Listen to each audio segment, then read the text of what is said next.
सानवी की आंखें उस पुराने बागीचे में खुली जहां कभी आदित्य ने पहली बार उसे फूल दिया था। हल्की सी हवा चल रही थी, पेड़ों से गिरते पत्तों की सरसराहट एक मधुर संगीत सी लग रही थी। उसने एक गहरी सांस ली और मुस्कुरा दी। ये जगह उसकी सबसे प्यारी यादों से जुड़ी थी।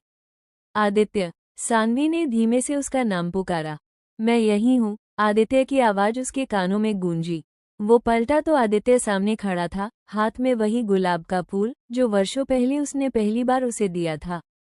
मगर इस बार गुलाब की पंखुड़ियां थोड़ी मुरझाई हुई थीं, जैसे वक्त ने उन्हें भी थकाया हो। इतना वक्त क्यों लग गया आने में? सानवी की आंखों में चुपके से एक बूंद उतर आई। ख्वाबों तक पहुंचने का रास्ता लंबा होता है सानवी, आदित्य ने उसका हाथ थामते हुए कहा, मगर मैंने तुम्हें पलकों पर सजाया था। हर रात, हर दिन। सानवी ने उसकी आंखों में देखा, वहां थकान थी, मगर प्यार उससे कहीं ज्यादा गहरा और सच्चा था। मुझे डर था कि कहीं तुम्हारा ख्वाब कोई और न बन जाए। सानवी ने हल्की सी हंसी के साथ कहा, अगर कोई और होता तो मेरी आंखों में ये ख्वाब ठहरता ही नहीं। तुम हो तो ख्वाब भी है और जिंदगी भी। आदित्य ने उसकी हथेली को अपने दिल पर रखा। कुछ देर दोनों खामोशी से एक दूसरे को देखते रहे, जैसे शब्दों की जरूरत ही नहीं रही हो। उस बगीचे की हर चीज, झूला, फूलों की क्यारी और वो पुराना नीम का पेड़, उनके साक्षी थे कि प्रेम वापस लौट आया था। दूसरे दिन आदित्य अपने पापा से मिला। वर्षों की दूरी, कठोर शब्द और नफरतों के बाद भी उसके पिता की आंखें नम हो उठी। शायद यही एक क्षण होता है जब एक पिता सिर्फ पिता रह जाता है, न अहंकार, न परंपरा, सिर्फ ममता। तुम लौट आए बेटा, उन्होंने कांपती आवाज में कहा। पापा, अब मैं हमेशा के लिए वापस हूँ, लेकिन इस बार अकेला नहीं, सानवी भी है मेरे साथ, आदित्य ने विनम्रता से कहा। उनके पिता कुछ देर चुप रहे, फिर धीमे से बोले, तुम्हें खोकर समझ आया कि कितनी बड़ी गलती की थी। गलती हम दोनों की थी, पर अब जब रिश्ते फिर से जुड़ रहे हैं तो हमें बीती बातों को छोड़ देना चाहिए, आदित्य ने सधी आवाज में कहा। तुम्हारी माँ भी चाहती थी कि तुम वापस आओ और अपने हिस्से का सुख जियो। अब वो नहीं रही, लेकिन शायद तुम्हारा लौटना ही उनकी आखिरी ख्वाहिश थी। उस पल, उस छोटे से कमरे में वर्षों के दर्द, पछतावे और प्रेम की मिली जुली खुशबू भर गई।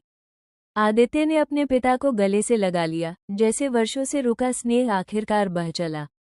शाम को सानवी और आदित्य गांव के चौपाल पर पहुंचे। लोग अब भी हिचकिचा रहे थे। कुछ बुजुर्ग आंखें चुराकर देख रहे थे, कुछ औरतें कानाफूसी कर रही थीं, लेकिन कुछ चेहरे मुस्कुरा भी रहे थे। हम यहाँ किसी को गलत साबित करने नहीं आए, सानवी ने सामने खड़े गांव वालों से कहा। हम बस अपने हिस्से की जिंदगी जीना चाहते हैं, सच्चाई और प्यार के साथ। और अगर किसी को अब भी लगता है कि हमने कोई पाप किया है, आदित्य आगे बढ़ा, तो हम सजा के लिए तैयार हैं।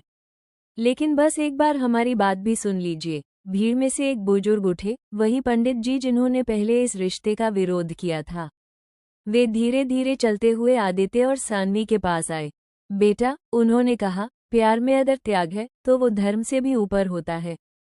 हमने तुम्हारे प्रेम को गलत समझा, लेकिन आज तुम्हारे सच्चे मन को देखकर लगता है हम ही गलत थे। आदित्य और सानवी की आंखें भीग गईं। भीड़ में तालियां बजने लगी और उसी चौपाल पर जहां पहले तिरस्कार था, अब आशीर्वाद की गूंज सुनाई देने लगी। रात को गांव के मंदिर के पास आदित्य और सानवी अकेले खड़े थे। चांदनी आसमान से उतरकर जैसे उनके चारों ओर बिखर रही थी। हमने बहुत कुछ खोया आदित्य, लेकिन जो पाया है वो कहीं ज्यादा अनमोल है, और जो अभी बाकी है वो हम साथ मिलकर रचेंगे, एक नई सुबह, एक नया ख्वाब। सानवी ने सिर आदित्य के कंधे पर टिका दिया। तुमने जो ख्वाब पलकों पर बसाया था वो अब मेरे दिल की धड़कन बन चुका है। आदित्य ने चुपचाप उसका हाथ थामा, और इस बार उसने महसूस किया कि ख्वाबों को हकीकत में बदलने के लिए सिर्फ आंखें नहीं, हिम्मत भी चाहिए होती है। अगली सुबह गांव के स्कूल में दोनों पहुंचे। आदित्य ने गांव की नई लाइब्रेरी का उद्घाटन किया और सानवी ने बच्चों के लिए एक कविता पाठ आयोजित किया। बच्चे तालियों से गूंज उठे। उस शाम आदित्य ने गांव वालों को संबोधित किया, ये गांव सिर्फ मिट्टी का नहीं, यादों और सपनों का है। यहाँ हर ईंट में हमारी कहानियां छिपी हैं। और अब मैं चाहता हूँ कि सानवी और मैं मिलकर इस गांव को एक नई पहचान दें। गांव वालों ने ताली बजा दी और दादी ने ऊपर आसमान की ओर देखा, जैसे वर्षों पहले जो ख्वाब उन्होंने पलकों में संजोया था वो अब धरती पर हकीकत बन चुका था। कुछ हफ्तों बाद आदित्य और सान्वी शहर लौटे, मगर गांव उनके दिल में बस गया था। उन्होंने मिलकर एक गो शुरू किया, ख्वाबों की उड़ान, जो गांव के बच्चों को शिक्षा और आत्मनिर्भरता की दिशा में तैयार करता। एक दिन आदित्य ने अपने कमरे की अलमारी से पुरानी डायरी निकाली, जिसमें उन्होंने पहली बार सान्वी को लेकर कुछ लिखा था। एक लड़की है जो सपनों में आती है, मगर अब लगता है वो हकीकत बन चुकी है। सान्वी ने पीछे से आकर डायरी पढ़ ली और मुस्कुराकर बोली, अब तुम अपनी अगली डायरी में लिखना कि वही लड़की अब तुम्हारी जिंदगी की कहानी है। दोनों हंसे। वक्त बीतता गया, लेकिन हर कहानी का अंत वही नहीं होता जहां किताब बंद होती है। सान्वी और आदित्य की जिंदगी अब एक नई कहानी में बदल गई थी, एक ऐसी कहानी जिसमें सपने पलकों पर नहीं रहते, बल्कि हर सुबह की पहली किरण बन जाते हैं।